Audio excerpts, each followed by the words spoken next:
After the bulkhead, we're going to the rear truck suspension. Be sure to look for a torsion bar or a torque bar. Also, your leaf spring mounts front and rear, shock absorber, airbag mounts, and your U-bolt.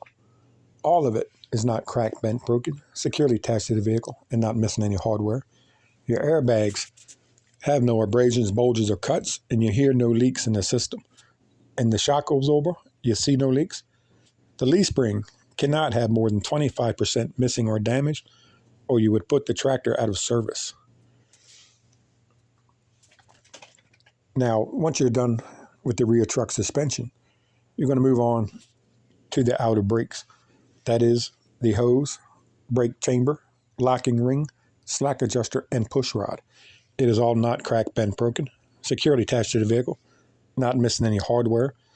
The hose has no abrasions, bulges, or cuts. The slack adjuster sits at a 90-degree angle. The push rod, no more than 1 inch of free play with the tires chocked and the brakes off. That takes you to the inner brakes. That is your shoe lining and drum. They're all not cracked, bent, broken, securely attached to the vehicle, not missing any hardware. I see no oil or grease, and I see no excessive wear. Now that your inner brakes are done, we move to the drive tires. That consists of my inner and outer walls, my treads, and my valve stem. All not cracked, bent, broken, securely attached to the vehicle, not missing any hardware. They have no abrasions, bulges, or cuts. These tires can be no less than 2/32 in tread depth. I check with a tread depth gauge.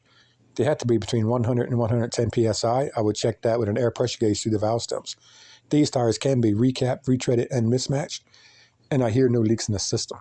That takes me to the drive rims. That is my inner and outer rim, my lug nuts, and my axle seal. All not cracked, bent, broken, securely attached to the vehicle, not missing any hardware. The rims are properly butted together, free and clear of debris, and have no aftermarket holes or welds. Lug nuts are all present with no running rust to indicate a loose lug nut, and I see no leak in the axle seal. Then I'm going to go to the rear axle, and I would speak of that axle just like I spoke of the front axle. Then I'm going to move on to my fifth wheel. That is my trailer apron, my fifth wheel plate, my release handle, locking pin, platform, and mounting bolts. All not cracked, bent, broken, securely attached to the vehicle, not missing any hardware. I see no daylight between the fifth wheel and the apron. The fifth wheel is properly greased. The handle and pins are in the locked position. Now we're going to move away from the fifth wheel.